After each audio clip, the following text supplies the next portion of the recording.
Part of the website is about Amy Carmichael, focusing specifically on her childhood and teen years.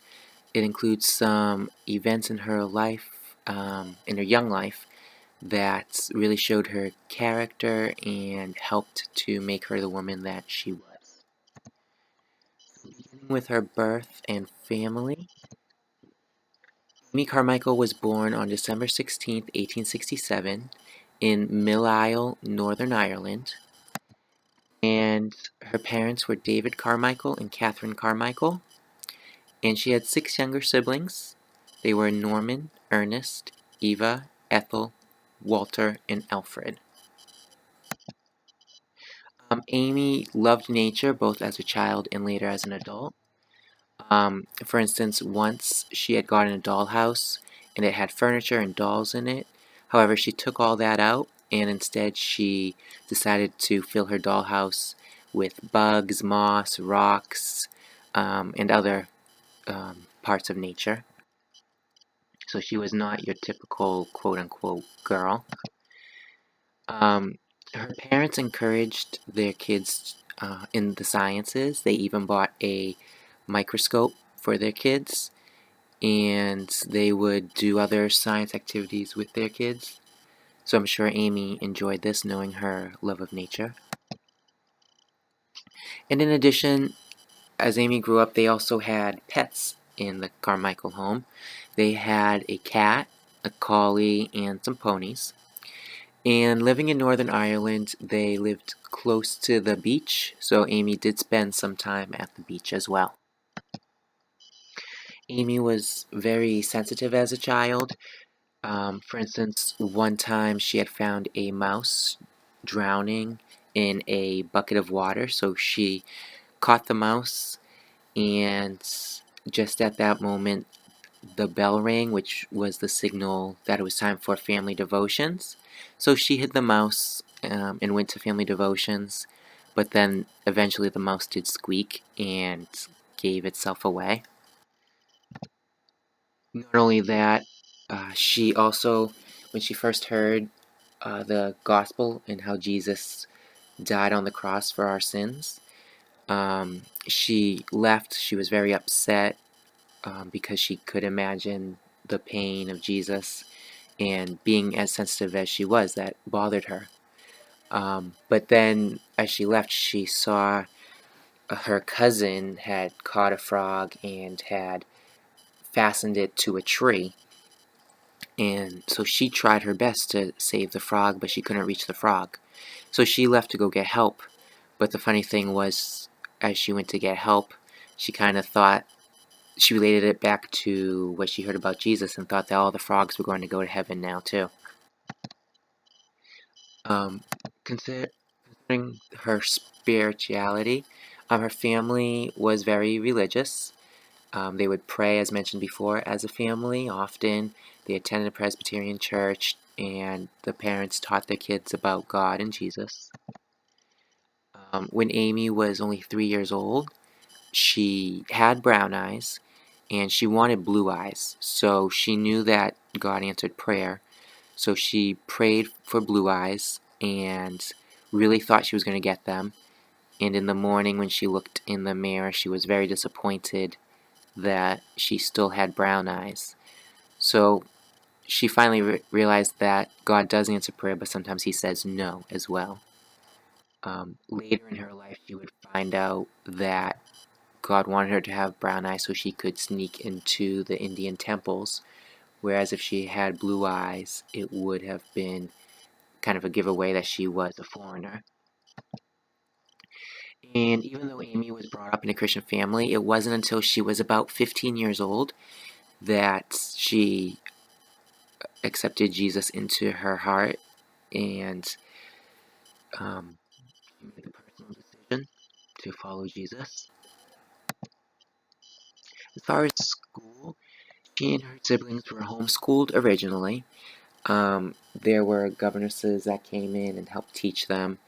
One governess, Eleanor Milne, Elizabeth Elliot, in her book about Amy Carmichael, mentioned how Eleanor Milne was loved by the kids and was seen as like an older sister to them.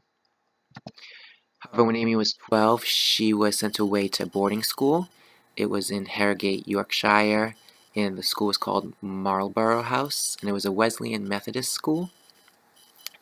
And Amy was there for about 3 years. She didn't like it, and with the exception of botany class, she didn't like the classes at all, and she did miss home.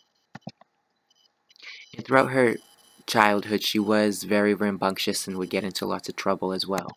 For instance, she was told as a kid that if they ate plum stones, a plum tree would grow in them and would come out of their head. So instead of deterring Amy, this actually encouraged Amy to eat 12 plum stones so that she would have plum trees. And then she was also told that the seeds of the laburnum tree were poisonous. So one day she decides with her two brothers to see how many they could eat before they died. Obviously, they didn't die, but they did get sick, and she got in trouble. And then when she was in the boarding school, there was a comet that she wanted to see along with the other girls. And so she asked the teachers, the people in charge, if she and the others could see the comet, and they said no.